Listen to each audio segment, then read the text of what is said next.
You, John Fitzgerald Kennedy, do solemnly swear. I, John Fitzgerald Kennedy, do solemnly swear. That you will faithfully execute the office of President of the United States. That I will faithfully execute the office of President of the United States. And will, to the best of your ability. And will, to the best of my ability. Preserve, protect, and defend the Constitution of the United States. Preserve, protect, and defend the Constitution of the United States. So help you God. So help me God.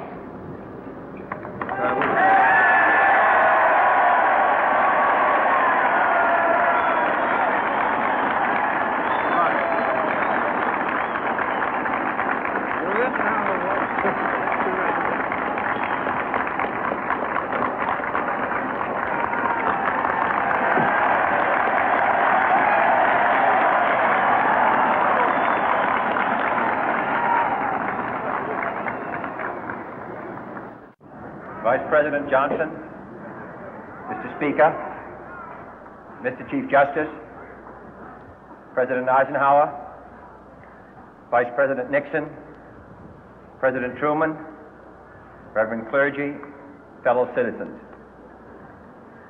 We observe today not a victory of party, but a celebration of freedom, symbolizing an end as well as a beginning, signifying renewal as well as change.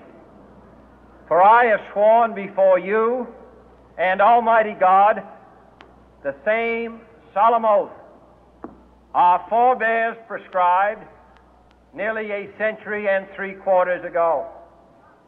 The world is very different now, for man holds in his mortal hands the power to abolish all forms of human poverty and all forms of human life. And yet the same revolutionary beliefs for which our forebears fought are still at issue around the globe. The belief that the rights of man come not from the generosity of the state, but from the hand of God. We dare not forget today that we are the heirs of that first revolution.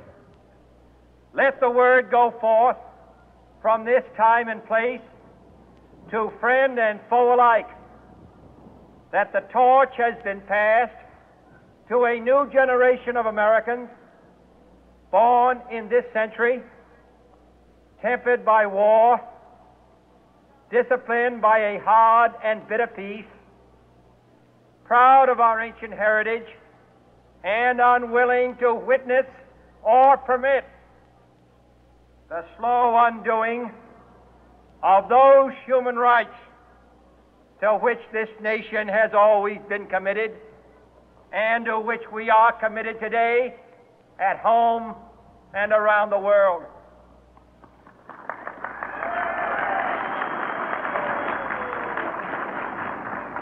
Let every nation know, whether it wishes us well or ill, that we shall pay any price, bear any burden, meet any hardship, support any friend, oppose any foe to assure the survival and the success of liberty.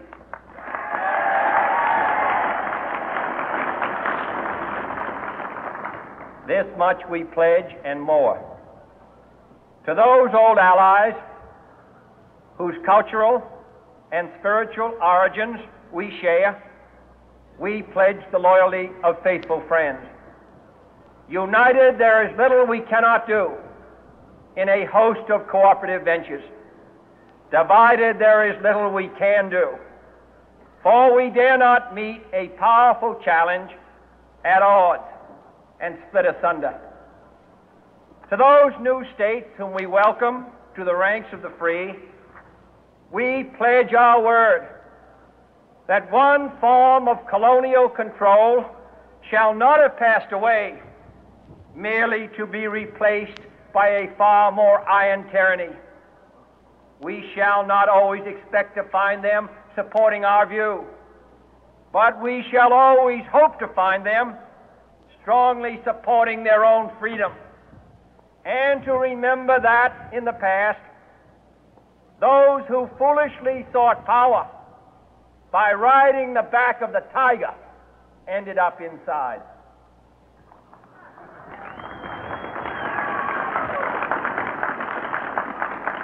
To those people in the huts and villages of half the globe struggling to break the bonds of mass misery, we pledge our best efforts to help them help themselves for whatever period is required, not because the communists may be doing it, not because we seek their votes, but because it is right.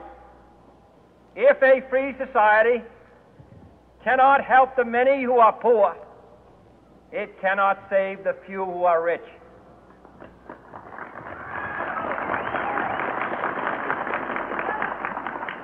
To our sister republics south of our border, we offer a special pledge to convert our good words into good deeds, in a new alliance for progress, to assist free men and free governments in casting off the chains of poverty. But this peaceful revolution of hope cannot become the prey of hostile powers. Let all our neighbors know that we shall join with them to oppose aggression or subversion anywhere in the Americas. And let every other power know that this hemisphere intends to remain the master of its own house.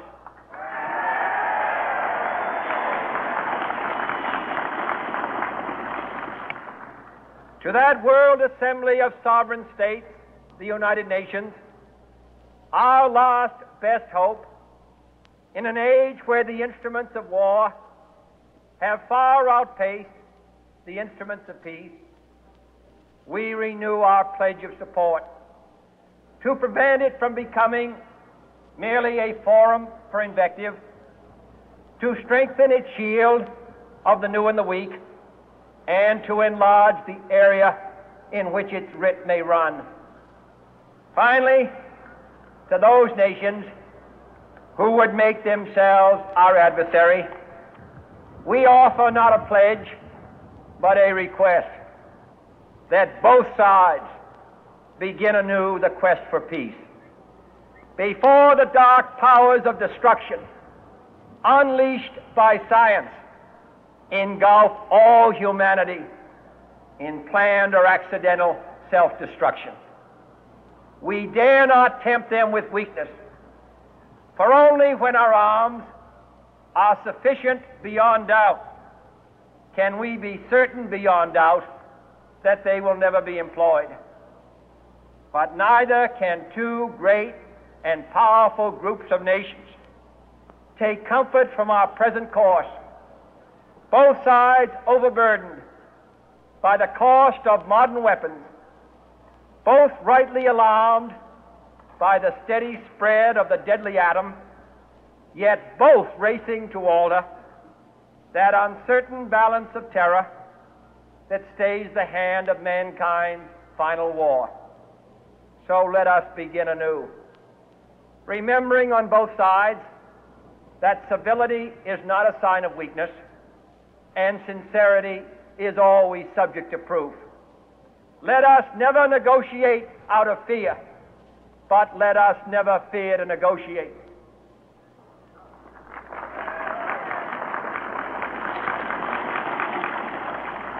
Let both sides explore what problems unite us, instead of belaboring those problems which divide us. Let both sides, for the first time, formulate serious and precise proposals for the inspection and control of arms, and bring the absolute power to destroy other nations under the absolute control of all nations.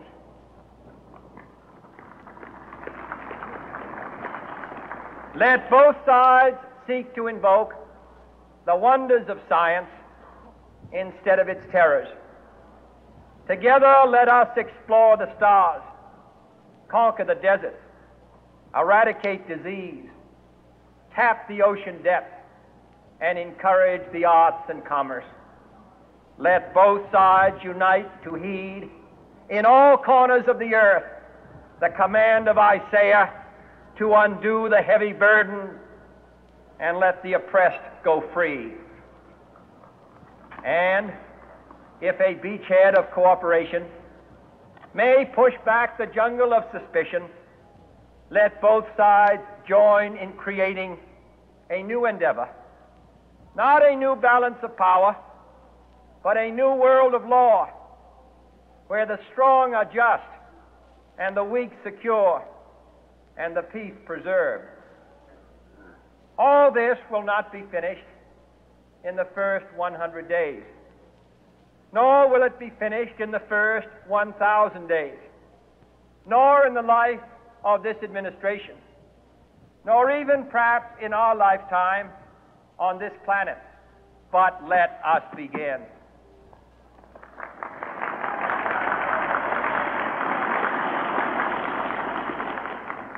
In your hands, my fellow citizens, more than mine, will rest the final success or failure of our course. Since this country was founded, each generation of Americans has been summoned to give testimony to its national loyalty. The graves of young Americans who answered the call to service surround the globe. Now the trumpet summons us again, not as a call to bear arms, though arms we need, not as a call to battle, though in battle we are, but a call to bear the burden of a long twilight struggle, year in and year out, rejoicing in hope, patient in tribulation, a struggle against the common enemies of man, tyranny, poverty, disease, and war itself. Can we forge against these enemies a grand and global alliance, north and south, east and west, that can assure a more fruitful life for all mankind? Will you join in that historic effort?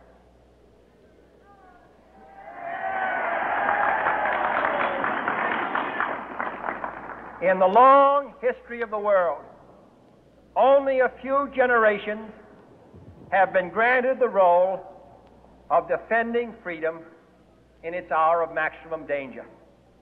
I do not shrink from this responsibility. I welcome it.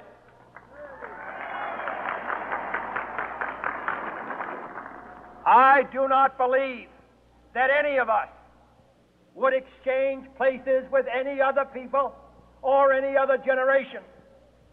The energy, the faith, the devotion which we bring to this endeavor will light our country and all who serve it.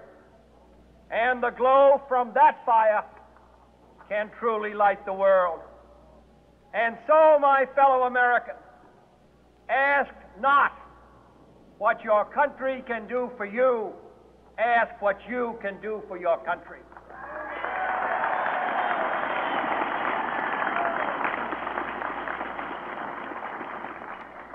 My fellow citizens of the world, ask not what America will do for you, but what together we can do for the freedom of man.